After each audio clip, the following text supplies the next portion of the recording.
जीवन और कर्म की संपत्ति और देनदारियां। मैंने कई बार लोगों को ये कहते सुना है, मैं जीवन में क्यों कष्ट और संघर्ष करता हूं, जबकि मैंने कुछ भी गलत नहीं किया है, जबकि मैंने किसी को धोखा नहीं दिया है, जबकि मैं सभी के लिए अच्छा चाहता हूं आदि। इसका उत्तर यह है कि आपके संचित कर्म की बैलेंस शीट में आपके पास अधिक देनदारियां और कम संपत्तियां हैं। जैसे किसी व्यावसायिक निगम की वार्षिक बैलेंस शीट होती है जो उसके द्वारा अर्जित संपत्ति, देनदारियों और लाभ या हानि की मात्रा निर्धारित करती है।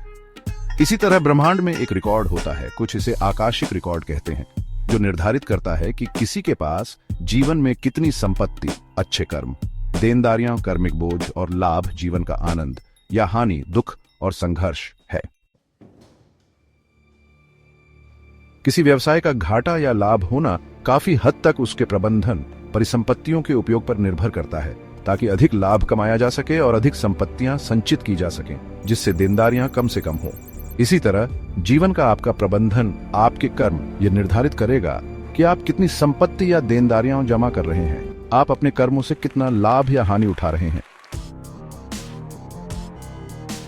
अब मैं समझाता हूं कि जब हमने कुछ भी बुरा नहीं किया होता है, तब भी हम क्यों कष्ट उठाते हैं। हम अपने संचित दायित्वों यानी पिछले कुप्रबंधन के कारण कष्ट उठाते हैं, जो इस जीवन में आगे बढ़ गए हैं। जैसे कि व्यापार का लाभ और हानि हर साल आगे बढ़ते हैं।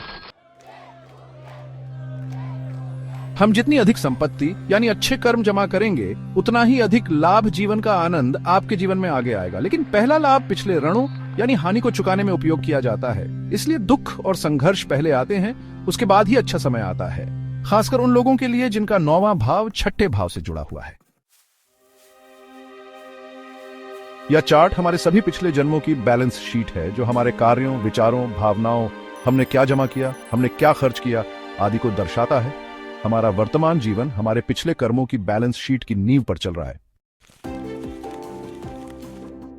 तो इस वर्ष 2025 में हम अपने जीवन की बैलेंस शीट में अधिक संपत्ति, अधिक अच्छे कर्म जोड़ते हैं, ताकि अगले वर्ष हमारे पास कम देनदारियां हों और हमारे पास अधिक लाभ, जीवन का आनंद हो। और जो लोग पहले से ही आनंद ले रहे हैं, वे आनंद में इतना आगे न बढ़ें कि आपकी संपत्ति कम हो जाए और देनदारियां बढ़ने लगें।